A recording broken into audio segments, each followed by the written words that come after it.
But I really, truly believe at the core of who I am that Jesus transforms our hearts and the world around us when we actively serve and love other people.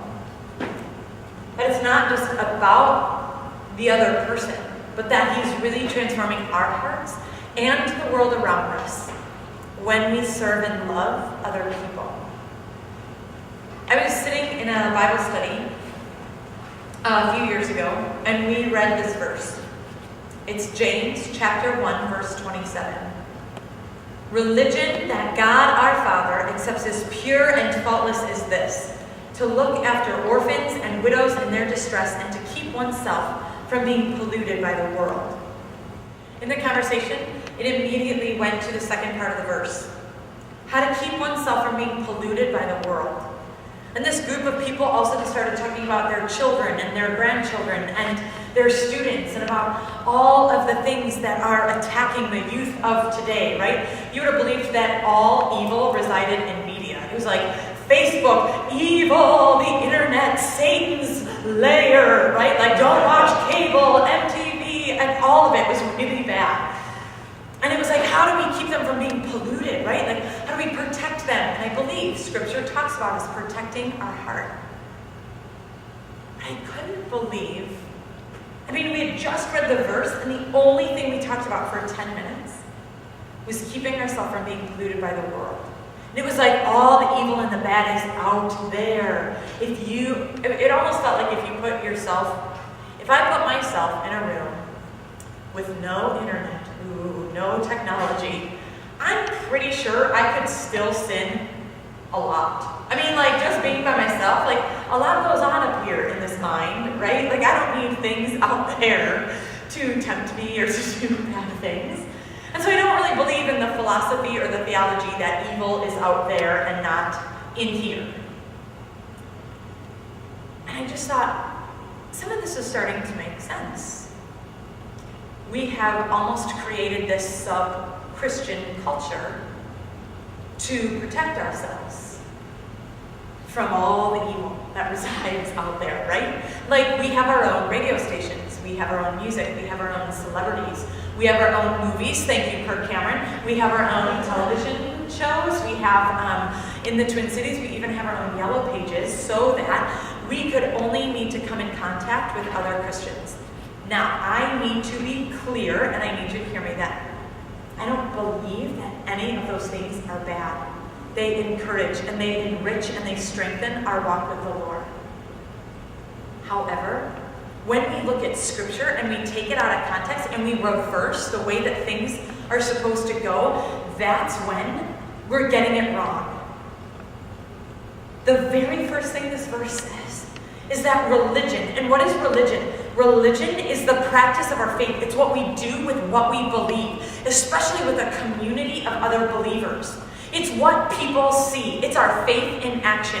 That is what religion is. So God is saying that what we do with our faith, the thing that is pure and faultless, the way he would design it before sin gets into the picture, his absolute most perfect way for us to live out our faith is this: to look after orphans and widows in their distress, and to keep ourselves from being polluted by the world.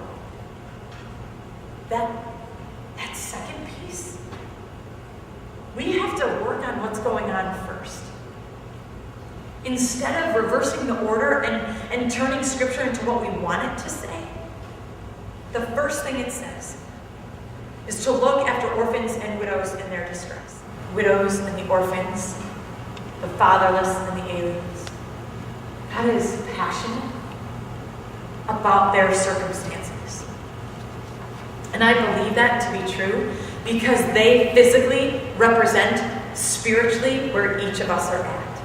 We have an absolute dire spiritual need. And the only one who can make that right is God himself.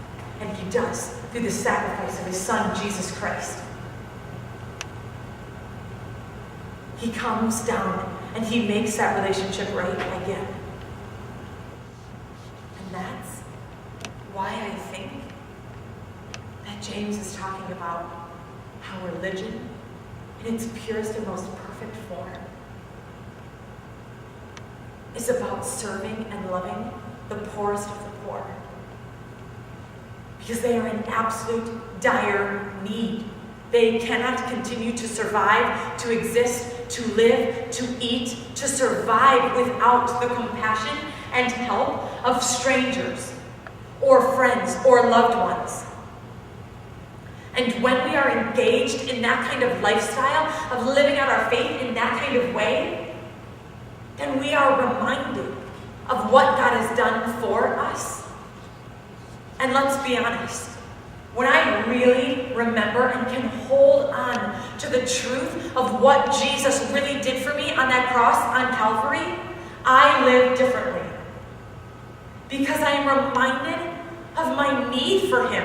I am reminded that I cannot do it all on my own. I am reminded that I need him to exist and to live and to survive. I need him to make it right with God. I need his forgiveness and his mercy in my life.